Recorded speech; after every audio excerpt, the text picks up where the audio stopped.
سلام دوستان و تمدارای عزیز، خوب هستین؟ بخیر هستین؟ جان پنجور است.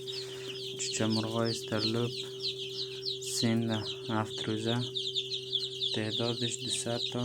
هر کس کار داشت دیگه در خدمتیم. تخم نطفه‌دار هم موجود است. 85% ضمانت نصفش استرلوب